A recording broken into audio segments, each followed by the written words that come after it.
आप देख रहे हैं बातक 24 राष्ट्रीय आवाज। जनपद फुरकाबाद थाना कमालगंज क्षेत्र के शेखपुर का है पूरा मामला। घर में घुसकर बदमाशों ने महिला से की मारपीट, जेवर व नकदी लूट कर हुए फरार। जनपद फुरकाबाद के थाना कमालगंज क्षेत्र के शेखपुर गांव में सनसनी वारदात सामने आई है। जानकारी के अनुसार अज्ञात बदमाशों ने एक घर में घुसकर वहां अकेली महिला को निशाना बनाया। पहले महिला से जमकर मारपीट की, जिससे वह बेहोश हो गई। फिर घर में घुस रखे सोने व चांदी की जेवरात नकदी लूट कर हो गए फरार। घटना की सूचना मिलते ही मौके पर पुलिस टीम पहुंची। घायल महिला को इलाज के लिए अस्पताल भेजा गया। फिलहाल पुलिस मामले की छानबीन में जुटी है और बदमाशों की तलाश जारी। स्थानीय पुलिस का दावा है कि जल्द ही घटना का खुलासा किया जाएगा। क्या घटना घटी तो आपको? चोरी हो गई घर पे, मम्मी को किसी ने मारपीट के बाहर डाल दिया। चोरी हो गई? कब चोरी हुई है? आज हुई रात में। कितने बजे? 1:30 बजे के बाद हुई। 1:30 बजे के बाद में?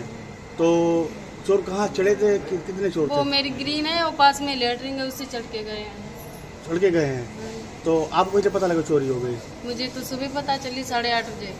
आपको सुबह 8:30 बजे पता लगी? मुझे गांव के लोगों ने उठाया, बेटी अभी तो सो रही हो, उठी क्यों नहीं? वैसे 6 बजे 4 बजे उठ जाती थी, लेकिन उठ नहीं पाए। जब हमने उठ के देखा, सारे चारों तरफ कपड़े फैले, बर्तन फैले, सब उस अंदर बहुत सी थी। पैसे निकाल लिए। नहीं तो चोर है, आपको पता ही नहीं चला? नहीं, कुछ नहीं पता चला। मम्मी को मारपीट के बाहर डाला। मारपीट के बाहर डाल दिया? हाँ। नहीं तो हमें कुछ खिला दिया था क्या किसी ने? पता ही नहीं, मुझे कुछ नहीं मालूम। 1:30 बजे के बाद हुआ क्या है। मतलब कितने रुपए का आपकी चोरी हुई है? चोरी सम्मेलन के मेरे 35,000 रुपये रखे थे। मम्मी ने कुछ बचाए हुए हैं, पापा ने डाले बाहर से। 35,000 सम्मेलन का था, 60-70,000 रुपये मम्मी का वैसा बचा हुआ रखा था। वो ले गए, भाई बड़े भैया का जेवर ले गए। जेवर ले गए साहब? हाँ, मतलब भाभी मेरी बिहार की थी, इसलिए मम्मी ने जेवर दिया नहीं। मम्मी की पता नहीं रहेगी या चली जाएगी, तो इसलिए जेवर नहीं दिया। नहीं, आपके साथ कितने रुपए का आपका मतलब जेवर और पैसे ले गए आपके? जेवर तो ले गए, जेवर मतलब सारा था। अब पैसे थे 60-70,000 तो मम्मी ने बचाए हुए थे। 35,000 वो थे जो मम्मी छुटा के रखे हैं। पुलिस को सूचना दी थी क्या? हाँ दी थी, आए थे 112। 112 आई थी? बोले थे अस्पताल में एडमिट। नहीं तो आपकी मम्मी उनका क्या नाम है? रजिस्ट्री। नहीं तो वो कहाँ पड़ी थी? मेरे कमरे में सो रही थी, हम सो रहे थे, छोटा भाई सो रहा था, और मेरी इतनी बड़ी भांजी है वो मेरे साथ सो रही थी, और छोटा भाई तकत पे सो रहा था, मम्मी अलग सो रही थी। तो क्या चोरों ने क्या मारपीट की आपकी मम्मी? हाँ, मम्मी के साथ मारपीट की। मुझे कुछ पता ही नहीं 1:30 बजे के बाद क्या हुआ है। मुझे उठ नहीं पाए, हम सो रहे। नहीं, आप उठी तो आपकी मम्मी किस अवस्था में थी?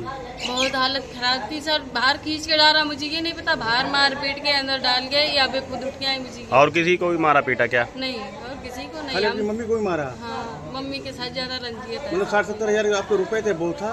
और 35,000 मेरे सम्मेलन में शादी के होने वाली थी। आपकी शादी कब थी आपकी? ये दिवाली के बाद होने को थी। दिवाली के बाद होने की थी आपकी शादी सम्मेलन से? तो उसका पूरा जेवर और 60-70,000? बड़ी भाभी का जेवर वो तो चली गई, बिहार वाली थी, वो रही नहीं तो चली गई। मम्मी ने जेवर दिया नहीं तो उसको। कहाँ रहने वाली हो? कौन सा गाँव? हम शेखपुर के। ऐसा कमाल स्वास्थ्य में घायल महिला लगे, क्या स्थिति है? किसके द्वारा घायल महिला आई है? यहाँ पर अपने परिजनों के द्वारा लाई गई है, जिसका नाम राजेश्वरी है और लगभग 45-50 साल की उम्र है, और ये शेखपुर की रहने वाली है। तो यहाँ जब ये लाई गई तो बेहोशी अवस्था में लाई गई। तो क्या लग रहा था कि प्रथम दृष्टया? अभी तो उनका प्राइमरी ट्रीटमेंट चल रहा है, और बाकी घर वालों का ये कहना है कि किसी ने कुछ सुना दिया या खिला दिया, तो उसका इलाज चल रहा है। अगर होश में आ जाती है तो ठीक है, वरना इनको कर दिया गया।